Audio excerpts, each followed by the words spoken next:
Hello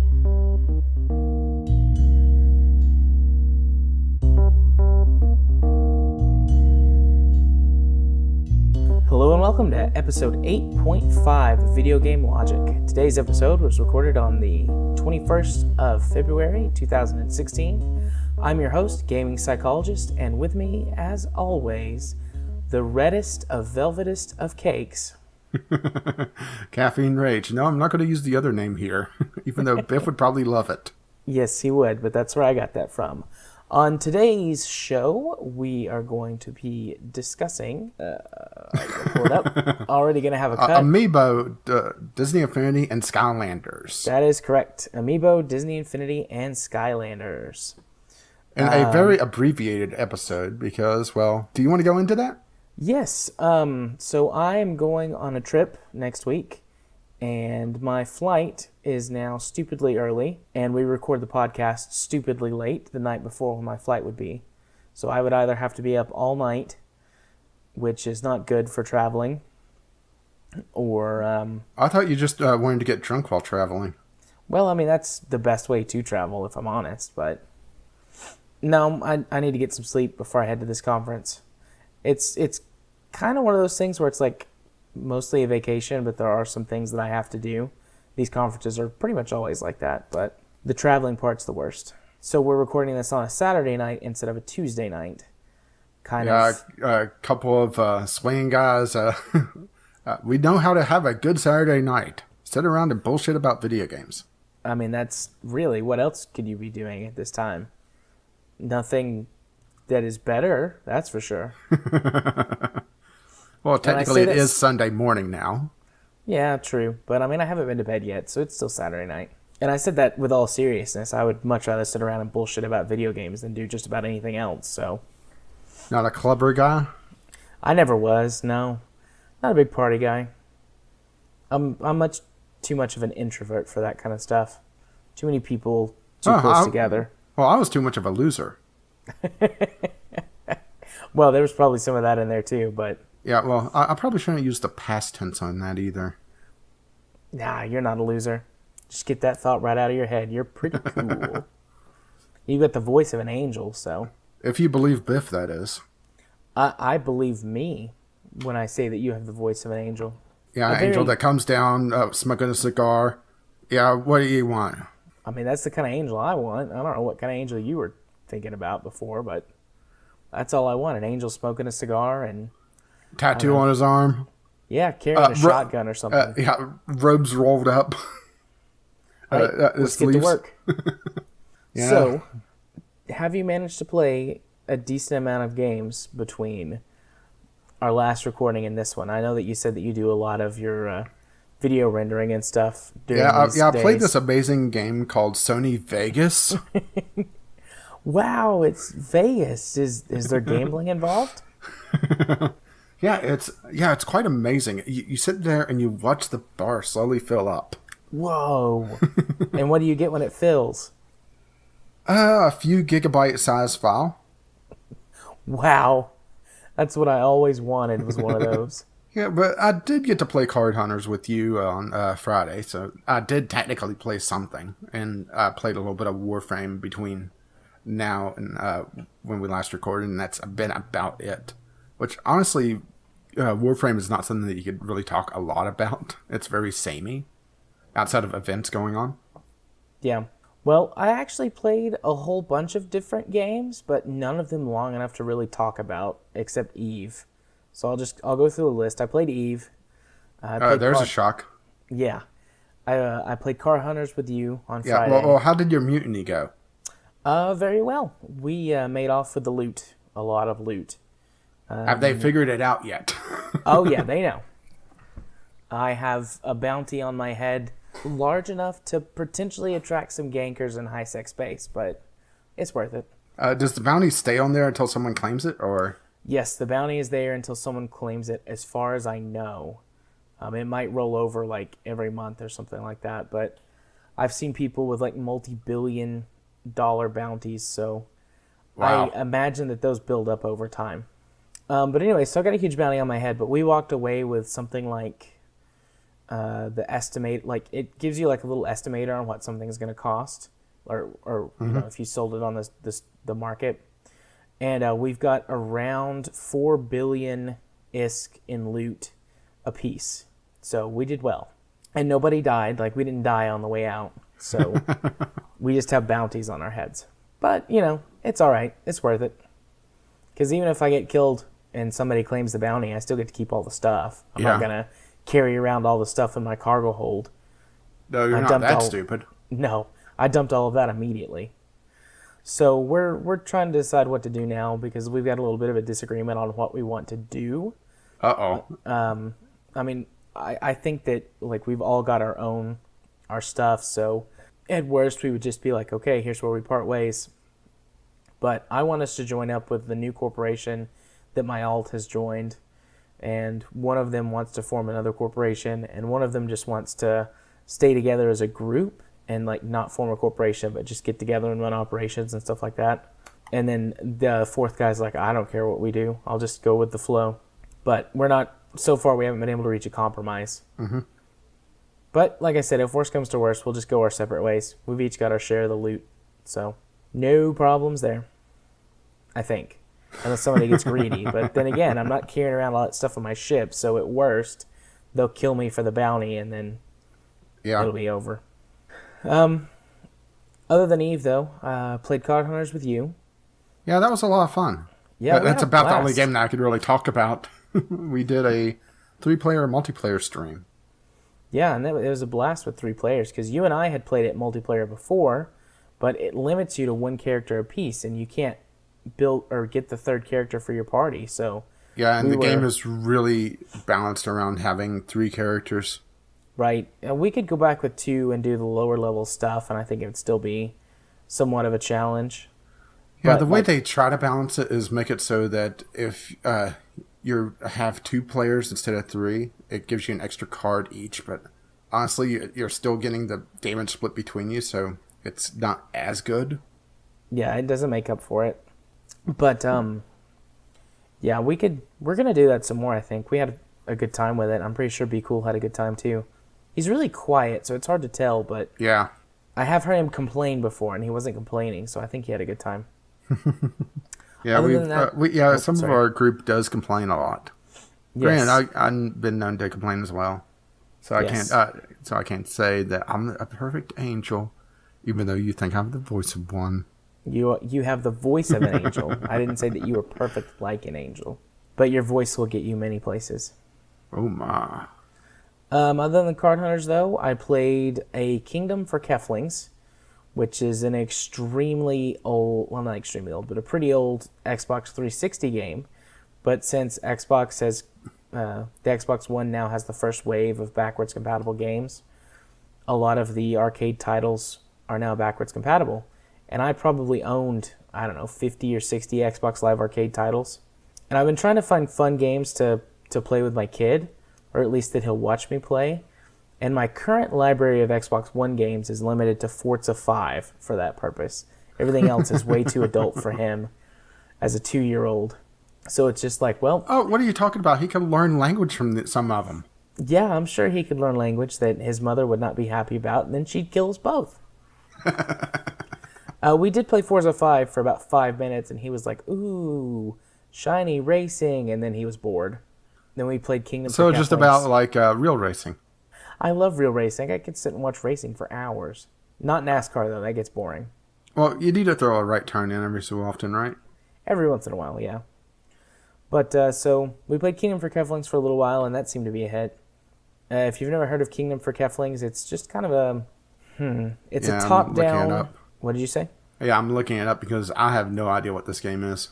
Yeah, it's a top-down kind of little management game. It's really peaceful, and like the Keflings are just like, I'm not sure if they're like tiny creatures or if you're supposed to be a giant, but just they're little tiny humanoids, and you direct them around and tell them to collect resources. Well, the Wikipedia page has probably a good description of it.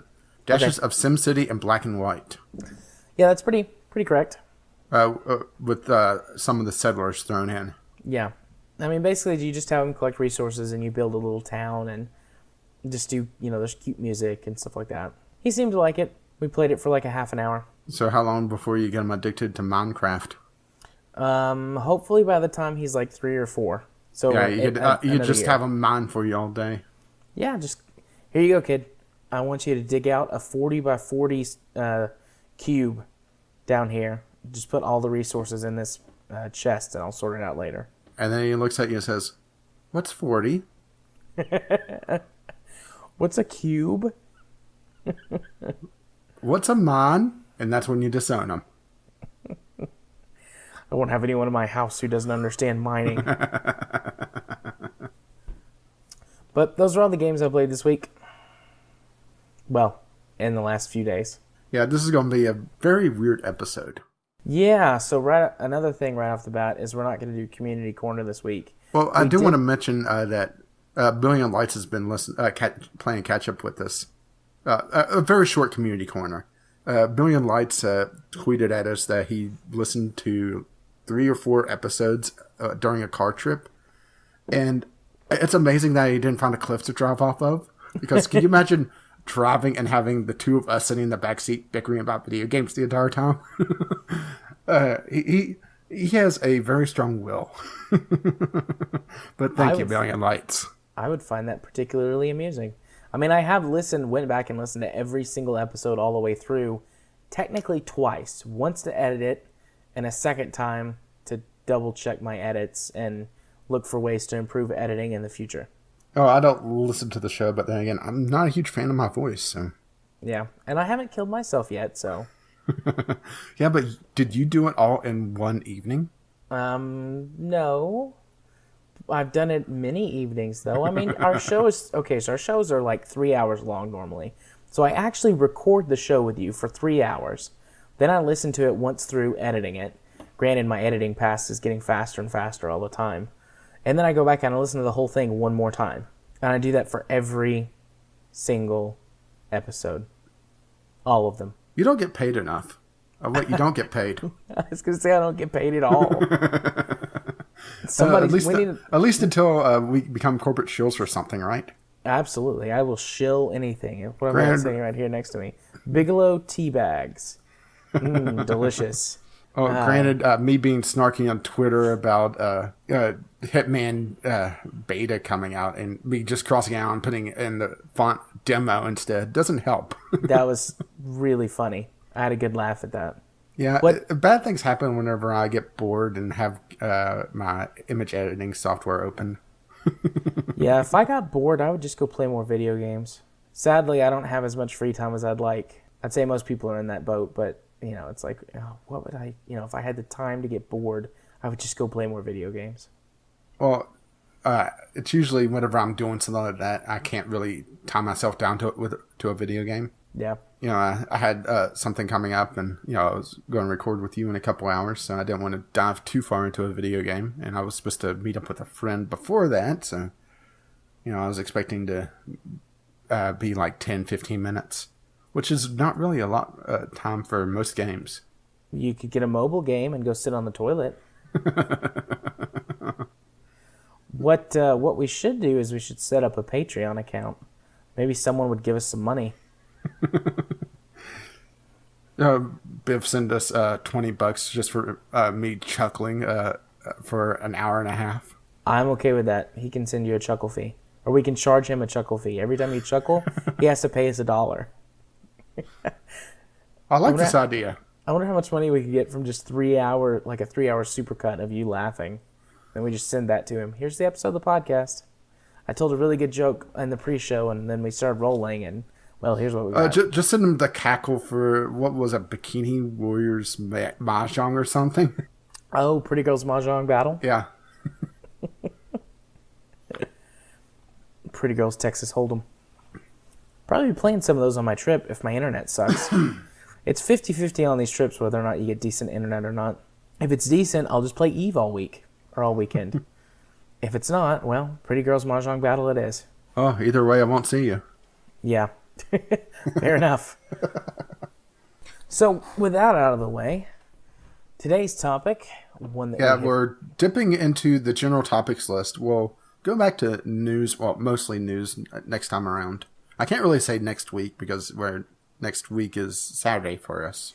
Well, for the next recording, I mean, you guys will still get this on Friday, so. With luck.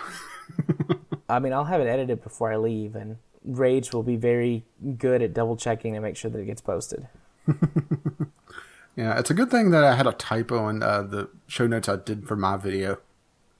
Well, I would have noticed when my podcast, or when Podcast Addict updated and our new episode wasn't there, but behind the scenes, I did something wrong and the episode didn't schedule for its proper release time, so Rage caught it and fixed it.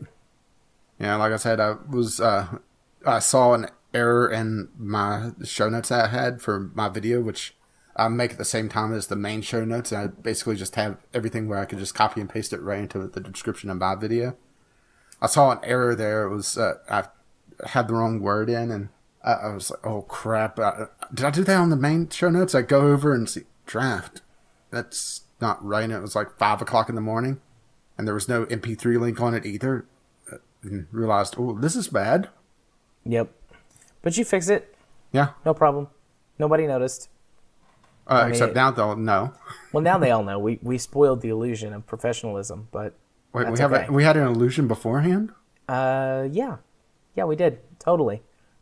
Why didn't anyone tell me this? Didn't you get the memo? We have memos? Yeah, we have memos. I mean, I made that paper airplane really, really well so that it would fly all the way to you. Oh, see, that's it. You didn't account for the lag. it would take at least 2 or 3 months for a paper airplane to get to here. From there. I didn't realize how much lag that there would be. I was thinking it would just be a few hours. Now, see, the complete lack of a tailwind. Oh, I see. Well, next time I'll have to put tiny propellers on my paper airplane. Ooh, getting fancy. Yeah. And we're completely off topic, so let's go ahead and talk about our topic of the day, Amiibo, Disney Infinity, Skylanders, and that sort of fun stuff. Right. So this is a topic that I put on the general topics list because I play Disney Infinity, and I own an Amiibo or two. I'm familiar with Skylanders, but I've never played Skylanders. Yeah, so I don't own any of this stuff. I've been tempted by one Amiibo. It was the 8-bit Mario, but that's mostly because 8-bit Mario is what I started gaming with. So, you know, it had that nostalgia factor, and then I realized I'm paying $30 for basically something to sit on my desk. I think it was 30 or something. It was when it was really popular, so the price went up. Yeah, I bet 8-bit Amiibo is more expensive now, or 8-bit Mario is more expensive now than it was. So head on over to Amazon.com and check out 8-bit Mario right now before I forget about it. 8-bit Mario Amiibo. Oh no, okay, he's not that expensive. He's only $13 from Amazon Prime. Well, I guess there was just a big rush when it came out because it was like 25 or 30. Yeah. Scalpers, man, buying them all up, which is one of the things that I wanted to talk about. But so you've got an outside perspective looking in. Mm-hmm. What is your opinion on all of these things, these little toys? It's basically DLC with figures, and I'm not a huge fan of DLC in general. Granted, I don't know 100% of what these Amiibos actually do. It looks like a lot of cosmetic DLC, some content, very rarely. And it just seems so crazy that Nintendo, I will use the Amiibo example because that's the one that I'm most familiar with, as in I have no idea of Disney Infinity or Skylanders at all outside of their things. Right. And Nintendo does this false rarity that they also did with the Wii itself back when it came out. Mm-hmm. To drive up the price, and it just seems so utterly stupid to lock away content behind a physical product that they are going to only produce a certain number of, that they're making rarer than it should be. It just seems like absolute lunacy to me. Yeah. Fairly sure the Wii U suffered it a bit, not nearly as much as the Wii, but then again, the Wii U had this weird thing where the name of it doesn't really make it sound like it's a new console. It makes it sound like it's an add-on for the old one, which to the uninformed public, you know, someone that doesn't go into the gaming news and stuff, is going to look at this and think, oh, well, that's just like a tablet add-on to the Wii. I don't need that. Yeah. But Okay. Nintendo has a very rich history of doing false rarity for things. Right. Well, Disney Infinity, or maybe it was Skylanders, one of the two of them called Nintendo out for that, saying that there's no reason that they should be having supply issues. If they actually are having supply issues, they need new suppliers. So for your benefit, and then the benefit of any listeners who aren't familiar with this stuff either, let me explain to you the difference between the three. So Amiibo work with Nintendo, and there's little scanners on the Wii U's little gamepad, and then on the new 3DSs, they've also got little scanners, and they've got NFC chips in the bottom that store data in them. And the way the Amiibos works is they're much more like a physical piece of DLC, because most of them come with skins on them or maps or something of that nature that you can only get by having the Amiibo. Yeah, I also heard something like AI for Brawl or Super Smash Brothers. I was going to get to that. Smash Brothers is really the only exception to that rule. Each Amiibo can be put into the Smash Brothers game to fight alongside you. And they start out at level 1. And they gain experience and they learn new fighting techniques, which you can train them in and stuff like that. They start out super weak, but they can get stronger than the max level AI in the game. And that all of that information is stored on the NFC chip. So if you go to a friend's house, you can take your Amiibo with you and then take your, have your fighter come alongside you and still fight with you. Which that's pretty cool. I've got a Samus Amiibo, and she's way better than I am at Smash Brothers, so hooray for that, I suppose. Then Skylanders and Disney Infinity are much more similar. They're different from Nintendo, but they're pretty much copies of each other with just a different theme. Skylanders being it's a new kind of made-up fantasy theme, and all of the pieces are these fantasy creatures, those dragons and different animals and stuff like that. Mm-hmm. And then Disney Infinity is based around Disney characters. So you got your classic Disney characters like Toy Story, Lion King, the princesses, Cinderella and whatnot. And then you've got the more modern Disney stuff, some of the Pixar, the late era Pixar stuff, and Star Wars and Marvel. And they also have the NFC chips in them that store information, because as your characters level up by doing missions and things like that, that carries over into the chip, and so you can take your figure with you and you can plop it down into your friend's game. But these are bigger figures, and both Skylanders and Disney Infinity come with these little pads that you plug into your console, and then you put the characters in the specific spots on the pad, and then they've got little what are they called, world chips or something like that. They go on another spot on the pad, which loads the levels that you can play in and the rule sets that you can follow. So you've got a whole bunch of separate things to put together to make a game. Yeah, they did release it on Steam. They have Disney Infinity on Steam, and it has $170 worth of DLC. Yeah, you can get Disney Infinity for free in quotation marks if you download it from their website. I like some of the reviews. They call it free to pay. Yeah. So basically, if you buy, well, I guess it really doesn't matter if you buy the physical or the digital version. You still have to buy everything separately. The only difference in the physical and the digital version is if you're playing a digital version, you don't need the pad to put the figures on, which I'm sure it's somewhere along the line we're paying for that, but it's included with every purchase of the game. So it's air quotes free. But so yeah, in order to play Disney Infinity or Skylanders, you need a game. And for Disney Infinity, there's 3 versions of the game. There's Disney Infinity 2.0 and 3.0. And 2.0 introduced the Marvel characters, and 3.0 introduced the Star Wars characters. But so you need a game, you need a pad, or not, I guess you don't really need one if you're doing the digital version, like I said before. But so you need a game, then you need a character. Every character levels up separately, and they all unlock stuff in the game, like specific to their world and pieces that you can play with in what's called the toy box in Disney Infinity, which that's the thing that separates it from Skylanders. It's got the toy box where you can build your own worlds and import other people's worlds and just generally play around. Just kind of a big free play mode. It's not quite like Minecraft or something like that, but it is a building element. But so it unlocks things for that. Your characters do. And then outside of needing a character, you need the worlds. And there's a whole bunch of them. I don't know how many there are, but there's a bunch that unlock new adventures for each of the different sets.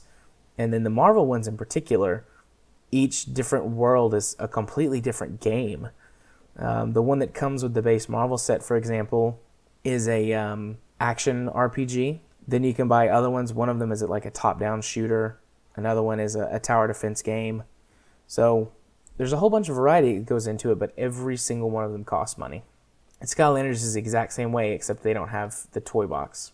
I will say that it is absolutely brilliant to combine video games and toys like this because, boy, I bet they get a lot of kids buying these things or wanting these little bits of DLC. Oh, and yeah. It's a lot easier to for a kid to ask, well, I want this little figure instead of saying, well, I want this DLC on the game. Yeah, instead of saying, I want your credit card information, just buy me the toy. It seems so sleazy, doesn't it? Kind of. I have to say I love Disney Infinity. I really do. I mean, I play it somewhat frequently with my wife, and I really enjoy it. The figures are cool. And let's be honest, I'm just a kid in a grown man's body. The figures are cool. I like, to play with Marvel characters and the Disney characters. I don't have the 3.0, so I can't use the Star Wars stuff yet. But Yet. Yeah, yet, exactly. But, I like it. It's fun. And the game can actually be pretty challenging. I mean, it starts off on what normal mode is for little kids, but you can turn the difficulty up, and it actually can be a pretty challenging game. I mean, it's the best action RPG Marvel game that has existed, except for maybe Lego Marvel Heroes. Well, there is a ARPG Marvel game that I'm blanking on that's a free-to-play. Yeah, I know which one you're talking about. Marvel Heroes, I think. Yeah, I think it is, and supposedly it's gotten a lot better. Yeah, it's Marvel Heroes. They're listening. It's Marvel Heroes 2016 on Steam.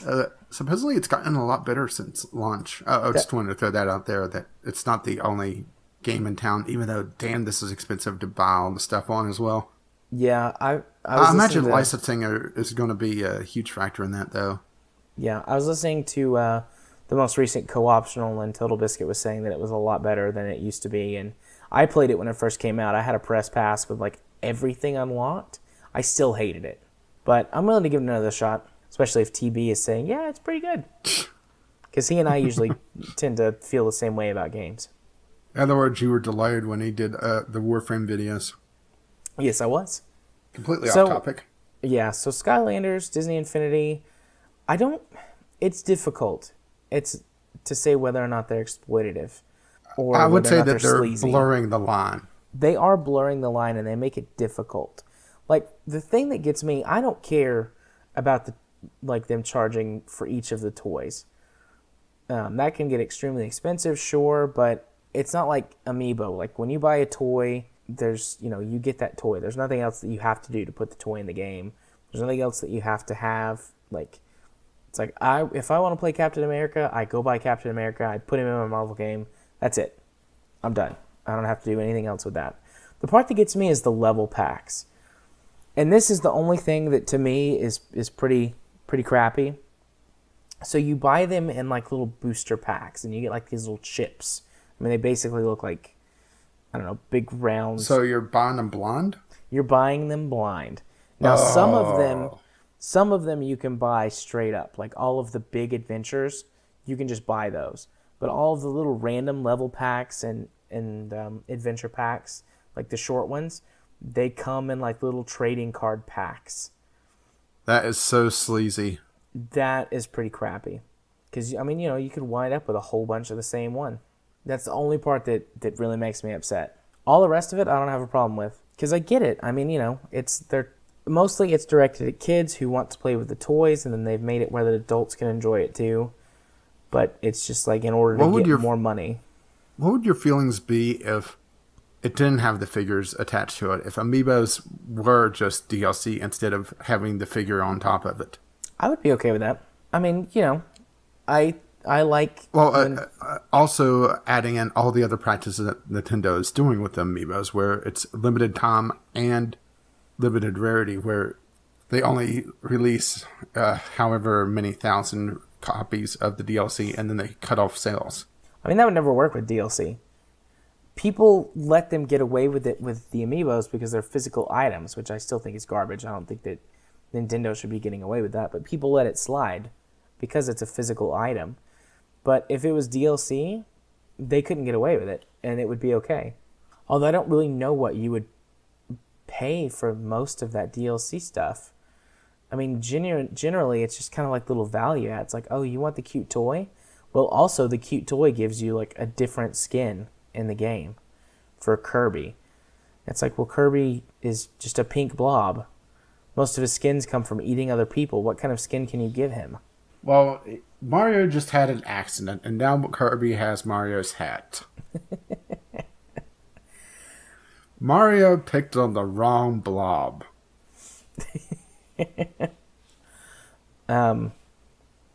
Nintendo, though, I don't like what Nintendo does with the Amiibo. Well, Skylanders. Sorry, I was going to say Mario. They let people let Nintendo get away with a lot of stuff because there's a lot of nostalgia with Nintendo. If this was Sony doing this sort of thing, if this was Microsoft, if it was really any other company, the stuff that Nintendo pulls with Amiibos they would be crucified. Yeah, I was thinking, crucify him. Burner. Burn the witch. But, yeah, Nintendo, I don't like what they do with Amiibo. They started out okay.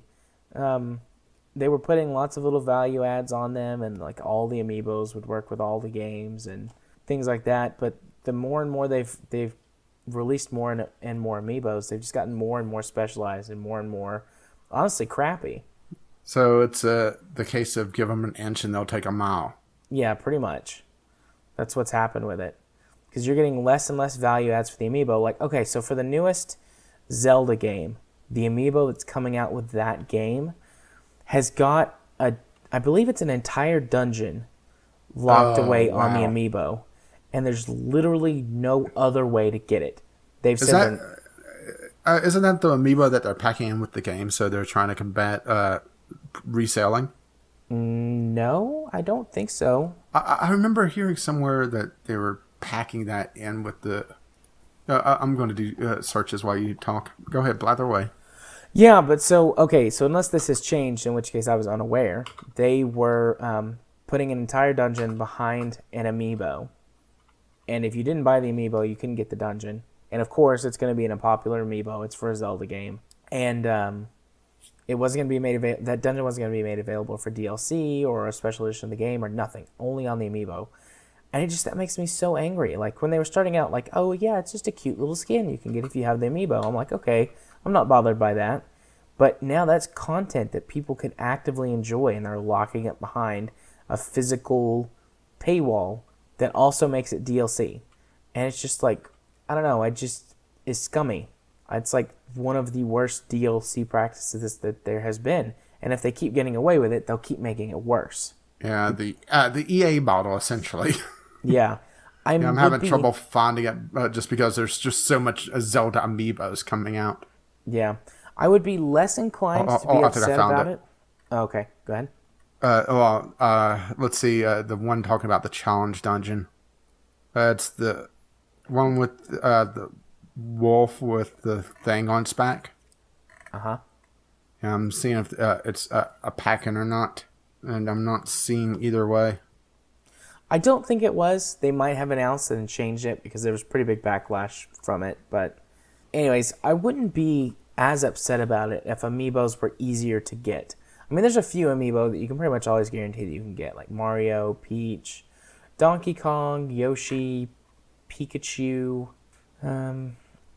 Pretty much those are always on store shelves every time I walk into a Walmart or a Target or something. But, I mean, Marth or Battle Knight or the squid kids.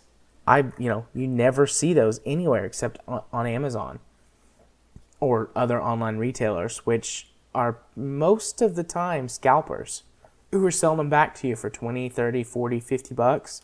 More for some of the really rare amiibos. Ooh, I just found something else that makes me really turn against amiibos. What?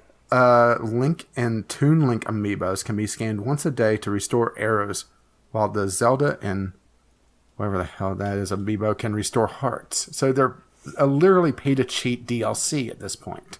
Interesting. I did not realize that. That's according to an article on Nintendo Insider, dated January 21st of 2016. So that is scummy as hell. Yep. I'm sorry, but I'm hugely against pay-to-cheat DLC. It used to be you would input a button combination to get big head mode or get a bunch of money in a game. Now you're swiping your fucking credit card. Pay 99 cents for big head mode. Yeah, don't give EA an idea. I'm pretty sure they've already done that now that I think about it. But, that is just so scummy. I'm trying to find more info on the Wolf Link amiibo. That's the one that's the challenge dungeon. Right. You keep looking. So, amiibos I have a problem with. Okay. It's not a pack-in. Okay. Wow. It is... Or is it? Oh, no, this is a pack-in. Legend of Zelda Twilight Princess HD plus amiibo. So you're getting a game. It's not the new game, though. Okay. So you have to basically have the old game to get this. Oh, that is so scummy. Yep. Amiibo, in my opinion, is the worst out of these toy add-on things. I don't have a problem with them in principle, and like I said, I really like Disney Infinity because I like the Disney overall theme, and I think that they're doing it right, at least as right as they can without being crappy corporations, by building in it the entire game, the entire model, everything around the idea of these toys, because at least you know what you're getting. You know what you're getting into with that. But amiibos are just little add-ons, or they're little tack-ins. Or at least they should be. It does look like they're going to be selling the Wolf Link amiibo by itself starting next month. But who knows the rarity of that and how long they're going to offer it. And the thing is that you have to look at this also in a game preservation sense, where someone 20 years from now is going back and playing these games. How the hell are they going to get these amiibos at a fair price? Yeah. Also, even if they have them, what if the NFC chips have broken or have died? Yeah. What's the lifespan on an NFC chip? I have no idea. I have no idea either. Quick Google search to the rescue. Yep. I'm searching myself. Looks like they don't have a particular lifespan. They have a number of scans that they could take, which is measured in tens of thousands. Is there a typical tens of thousands of scans that an NFC chip can take? That's just this one real quick thing I found, is that an NFC tag can be scanned and rewritten continuously without physical damage and will last many years. The scan limit indicated by the NFC chip manufacturers is typically 10,000. However, in practice, it can be much higher than that. Okay, so a little bit less worried about them working if you get them. It's possible. Yeah, it's not like floppy disks. Buying a floppy disk now that was made in the late 80s, early 90s. It's a lot less of a volatile medium. Right. Okay, well, learn something new. And but actually, still, it is possible. Yeah, well, actually, I'm kind of mixed on this because I'm still looking at this sort of as looking back at a game, because that's really how I'm going to get so much heat for this, but Nintendo for me is my gaming past. I haven't played a Nintendo console since the Nintendo 64. I've done a little bit emulation here and there on games past that, but still for me, I look at Nintendo as my history. So whenever I think of Nintendo games, I look at Nintendo games from 15, 20 years ago, and with this DLC, I'm going to call Amiibos DLC just for semantics, because they are DLC. Let's just call a spade here. Right. They are kind of mixed on this because if you go back and 20 years from now and play the newest Zelda game or the Smash Brothers, it is still theoretically possible to get these amiibos. How would you get DLC stuff or expansions or whatever for games that are 20 years old for other things that are sold purely digital? Odds are that a lot of these developers or these publishers or whatever will stop selling stuff like this. Just look at Mafia 2, for example, going completely off topic, but I'm bringing it back around. Mafia 2 was taken off Steam completely. If you have Mafia 2 right now, you can play the game, but because I didn't buy the DLC for it when it was available, the only way that I could play the extra content, the extra missions, if I wanted to, was to pirate it. There is no legitimate way to get that DLC, and that's assuming that I could even hack it into the game. If there was an amiibo, I could, in theory, get it from a third party. That there's a third party market to be used DLC, for lack of a better term.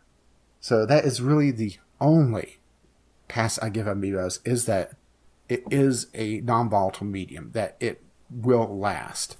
So new players to old games can enjoy all the content.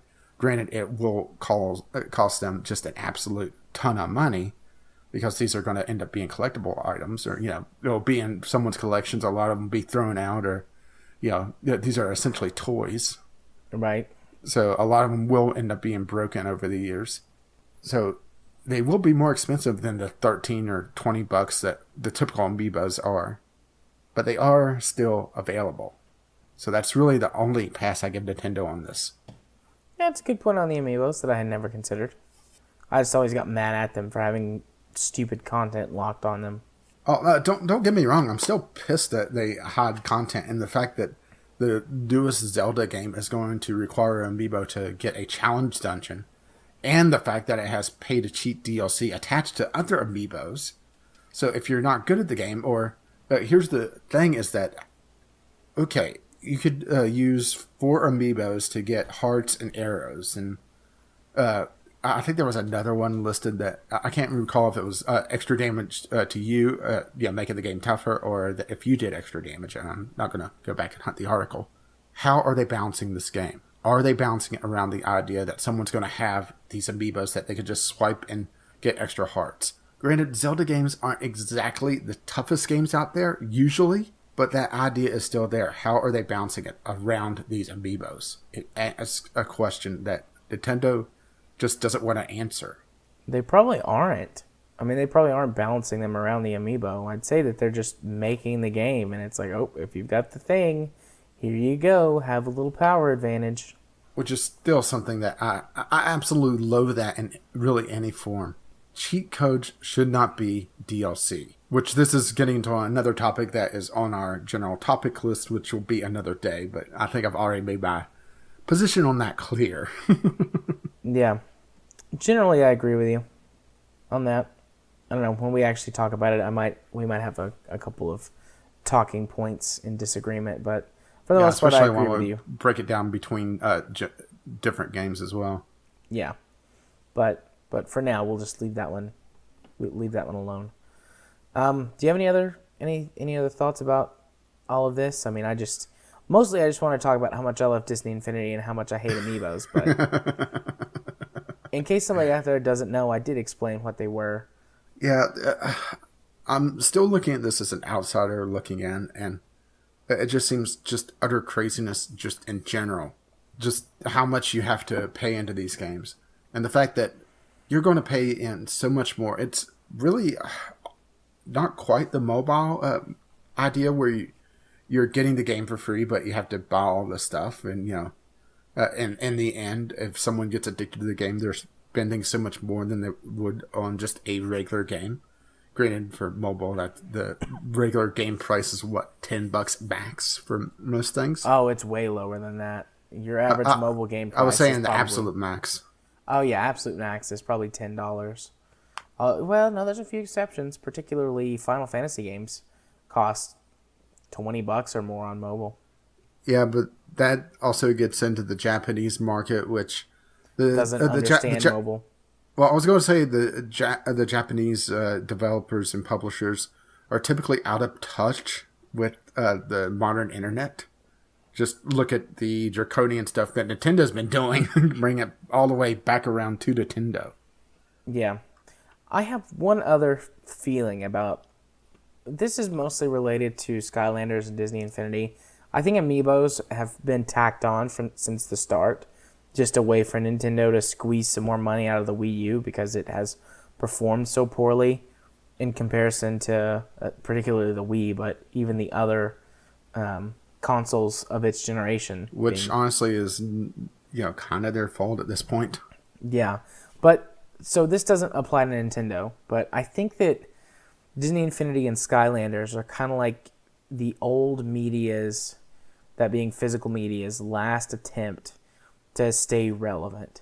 I mean, physical has still got a few years left in it, probably a decade, I would say, before everything is digital and you're weird if you have physical media. Or you're a collector? Or you're a collector, yeah. You're talking about video games in general, or? Yeah, I'm talking about video games in general. Okay. And I think that this is kind of a last-ditch attempt for physical items to stay relevant. Like, trends are going all digital. Projections are showing, in the next 15 or 20 years that, and I read a report a couple years ago that said that 2 decades max until physical media is practically irrelevant. So, they're looking at these reports going, oh, shoot, physical media is on the way out.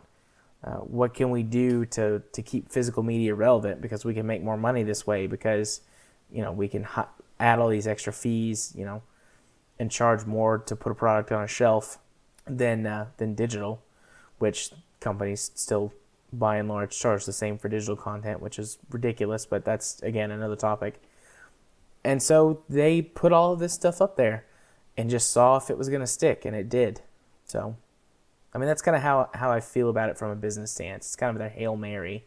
Like, well, this is our last chance to innovate and keep something that's in the physical realm I'm not sure relevant. if it's the last chance. I think it may be more of trying to meld games and video, or I should say toys and video games. And this is probably how things are going to be for toys going in the future, where you get a stuffed animal and it unlocks something in a game somewhere, or your board game is going to come with a little thing that you could play it online as well. That sort of thing. Those things already exist. Yeah, I know. I'm using that as an example of how things will continue to go, how it'll be more common. Okay. Yeah, I was like, you're describing things that I know exist right now. Yeah, I'm just saying that will become more and more common, and things that don't come with that sort of thing. You get a teddy bear and it doesn't unlock the ultimate teddy bear destroyer, and some game somewhere. It's going to be looked at as weird. Yeah, that makes sense too. Just a different perspective, I suppose. I've known that those things have existed and they're neat, but they've always kind of felt like a novelty. But I suppose that as we progress, more and more to things being much more integrated with other things, that makes perfect sense. Look at it this way: at one point, cell phones were a novelty. Yeah, and computers and gaming systems and television. If you go radio. back far enough, cars were a novelty. Mm-hmm. Why do you need a car when you can just get a horse? You just get on a horse. I mean, granted, it poops a bit, but the cars have bad exhaust as well. Yeah, but I don't get upset if I step in a car's exhaust. Well, it depends on how much it's been leaking. So, okay, yeah, that's a good way, though, to think about what I was saying. I don't know. I'll have to give that one some I just thought. think it's not physical media as last gasp. I think it's physical media trying to find its place in a more digital world. It's not a desperate attempt. It's a look at how things are going to be. And I have to say that I'm feeling like a grumpy old man because I don't like it. But that's beside the point. Well, I mean, let's be honest. You are a grumpy old man. I mean, I love you, but you're a grumpy old man. So that brings us to the close of our topics. I meant to mention this at the beginning of the show, but we got sidetracked. We did receive one full-blown, full-length letter already. Full length doesn't begin to describe it. Well, we got another novel, and because of that, and because we're strapped for time, we're actually going to save that for next time. Yeah, sorry, Soupe. So, Supe, we got your letter. We're going to talk about it. You can send in another one if you want, but since it's a giant wall of text, mostly about Eve, we're going to save that for next time. That's called bathroom break for me. You could go take a shower. Go take a bubble bath during the time it's going to take me to get through all of that. Yeah, put on some soft music, relax for a while, come back. Oh, he's still talking about Eve. I'll get you some wine, some flower petals. Actually, this sounds great. Get that set up, and I'll be over shortly. We can get in there together. Oh my, the bathtub cast. Yeah. Even though I don't think it would do wonders for our quality of audio. It would do wonders, though, for our feelings for each other. Oh, baby. Wink. So, what can people expect next week? Yeah, this week. Oh, this feels so weird, doesn't it? Yeah, what can people expect from you in the future from now? Well, I put out a special announcement last Thursday, or actually, no, it was Friday, sorry. Talking about the ending of Isaac. I brought it up in the last podcast we did, trying to figure out what was going on with Isaac, and I spent a couple more evenings trying to fix it, and I just got nowhere with it, so I've shelved Isaac completely. Poor Isaac. Yeah, well, he's used to being abused. Oh, what? That's rough. Oh, it's not like he's going to cry more. He might cry more. He's got a lot of tears. Not until he finds the sad onion. Isaac's been shelved for a while. I'll try fixing it again later, but it will instead pop up in the new series that I'm actually doing on my channel, the Sunday Sampler, which starts the day after we're recording this. The Sunday Sampler is essentially, it's a combination of my Quick Look series, which I did ages ago. Basically, first impressions, pick a random game, do roughly 30 minutes on it, or until I get enough of an impression that either this is decent or this is bad or whatever. Mm-hmm. Yeah, the first game I was going to do, it was so broken that it couldn't even record properly. I finished playing 15 minutes of it, stopped it, went into my raw footage folder, and there was about a dozen different video files where the frame rate on it dipped so low that it actually caused DxTory to close the file and restart on a new one. I'm talking, it went down to single digits several times, and it wasn't the fact that my hardware is getting a little ancient. It's just a very, very poorly optimized and very stupid game. And I know you are looking forward to my thoughts on it. Yes, I am looking forward to it. Unfortunately, it's not coming this week. I'll wait until they patch it to see. Well, let's just put it this way. One of the features on this game that I was trying to do, one of the selling points is that it has bugs, and that gives you an idea of the quality here. And it has a lot of asset flips from Unity. Good old asset flips. It makes me so the Sunday Sampler will be starting up. It'll have the first episode out. It's going to be quick looks for the most part for now. I'll eventually branch it out into doing other random one-offs, playing a random game for a while. Maybe a little bit of vlogging on a topic that we don't get to in the podcast, or a story that doesn't really fit. Right. So it's going to be a bit of vlogging, bit of a quick look, and with some other things mixed in once it gets rolling. And beyond that, I have Darksiders still going strong. Finally got to the Water Temple on the last episode that I released, even though I hadn't realized it was the Water Temple yet. That's like the next episode I But stop and think, is this the water temple? Because I realized I was swimming a rather lot. And SteamWorld Dig is, well, it had some technical difficulties as well, same as Isaac, but the thing is that SteamWorld Dig would just suddenly drop down to like half frame rate and just slow down. But restarting the recording fixed it, so I had to patch together like 2 episodes out of like 3 parts. Let's just put it this way. You know I'm having a bad time when I have to break out the Indian head test signal because I lost video. Yeah, I've only had to use that a few times, but it's a good filler instead of just going black screen, you know? Plus it amuses me. I was going to say, it's just amusing. Yeah, having the old Indian head test signal just suddenly pop on screen and fizzling and with static. Does it beep too? Does it beep? No, I actually have the file set up where it does static, or just a white noise for a few seconds, and then it goes down volume. Like, oh crap, the video died, and I'm turning down the volume. But I typically don't use that part of it, just because it's when I made the file, it was too loud. Yeah. So I turned that down, and then I just remove it. I'm probably going to remake that file at some point and just have it be no audio in it whatsoever. Right. And besides that, I'm tweeting on Gaming with CR, YouTube channels, as always, Gaming with Caffeine Rage, and I've started tweeting out fixed advertisements, which really amused you. Yeah, it was really good. I liked the one about Ant-Man.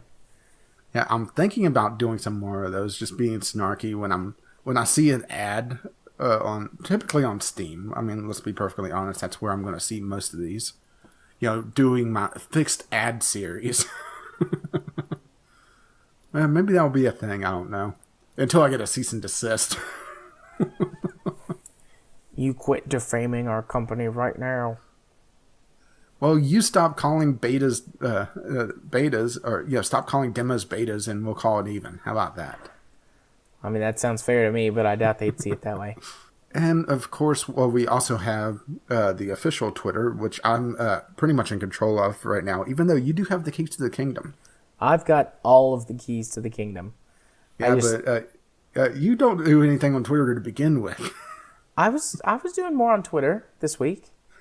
I posted several tweets and have been replying to people. Ooh, replying to people. I'm back.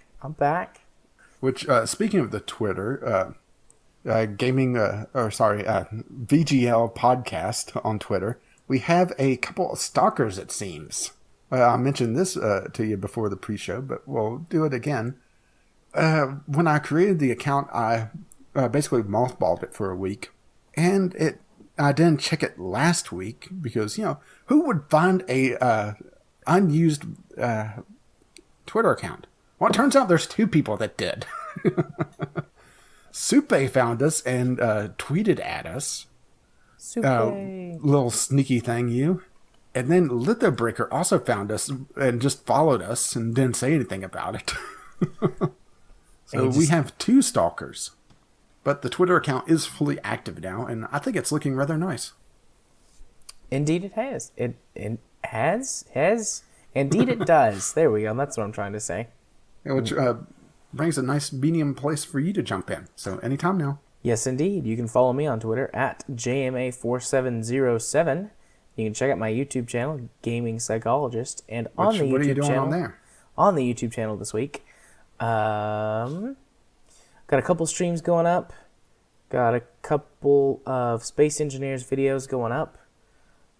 And while I'm gone on my trip, I'm going to attempt to record some vlogging stuff. I thought it was funny that you mentioned vlogging because I used to do some vlogging and blogging, and I quite enjoyed it. I just like monologuing about things, honestly. And you sly dog. There's a reference that hopefully all of you will get because the movie's awesome.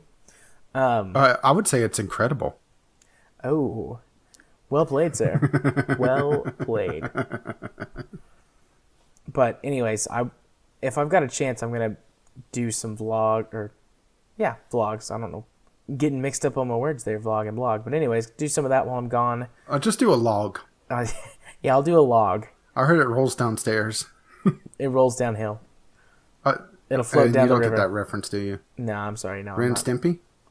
I never watched Ren and Stimpy. Oh, they did basically a takeoff on the Slinky song, only using a log. I gotcha. But, yep, doing some of that. And, of course, setting it to EVE Online because I keep trying to find ways to cram that into my work. So I can be like, no, see, it's for something other than just staring at spreadsheets. Which I'm up to 2 spreadsheets now. I forgot to mention that earlier. I've got 2 spreadsheets. I have a thought, and I think I need to share it. Okay. In about a year or two, we're going to hear about you scheduling your therapy sessions through Eve. People are going to have to log into it and find you.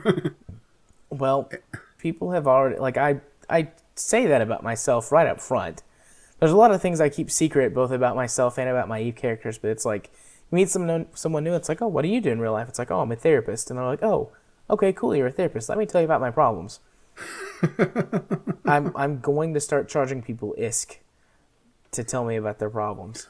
What, you moved them from Steam trading cards? Well, I mean, not everybody who plays Eve plays through Steam. Because you can play Eve through Steam, or you can have the launcher itself. And I mean, 100 I'd like to say 100 million ISK. Maybe I could get 10 million ISK. Tell me about a problem for 10 million. Have me give you some advice for 100 million. 1 billion for a full session. That's it. I'm going to put that on my profile. Seriously, I'm going to put that on my profile. Let's see. Let's just see if I get any money. I will report every week on whether or not somebody paid me for therapy in Eve. Which tells you a lot about their problems. Yes, it does. But that's what's coming up for me in the coming week. And that wraps us up and brings us to the closing of the show. As always, you could email us at vglpodcast@gmail.com. And sorry, Supe, that we didn't really have time to do a proper community corner. But don't worry, the novel is coming. Or you could tweet us at, well, what I just said, VGL Podcast on Twitter. And if you don't use either of those, you just go to the website, Video Game Logic Podcast at blogspot.com. Our intro and outro music is On the Ground by Kevin McLeod. You can find his work at computech.com. And you can find our work on any podcast app that you have, the RSS feed, or you can find us over on iTunes. Just search Video Game Logic. We'd really appreciate a review. Do we have any reviews there? I haven't checked. Well, go check. I'll go check right now. And then I'll just cut this down so that it happens immediately. Or you just put in like wait music or something. I'm sure Kevin McLeod has some elevator music you could put in. I'm sure he does. All right, iTunes, the one time I want you to open, you don't open. It opens all the time, randomly, on its own, despite the fact that I've told it that I don't want it to open unless I specifically ask it to. And there's a reason why I don't use Apple products. And then I go to open it, nothing. No response. All right, Video Game Logic. Well, we could always start just making it up. Yeah, we have 10,000 5-star reviews. That's amazing. It appears that we have not received any ratings yet, but you can be the first. Maybe iTunes was trying to save us from that embarrassment. Probably. I don't really care. iTunes is an embarrassment on its own.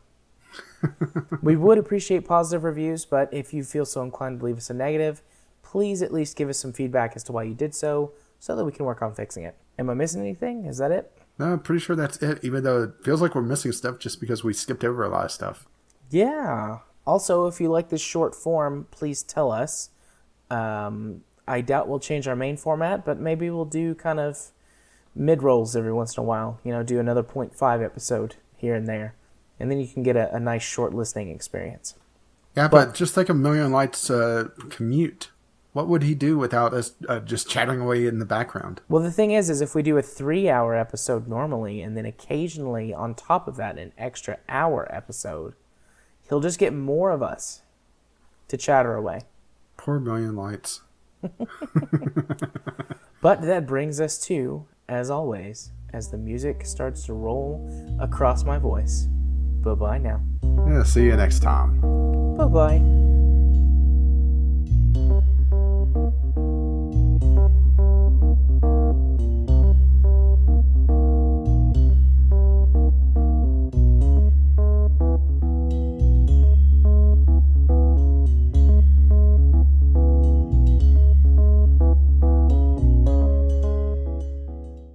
But he's fine.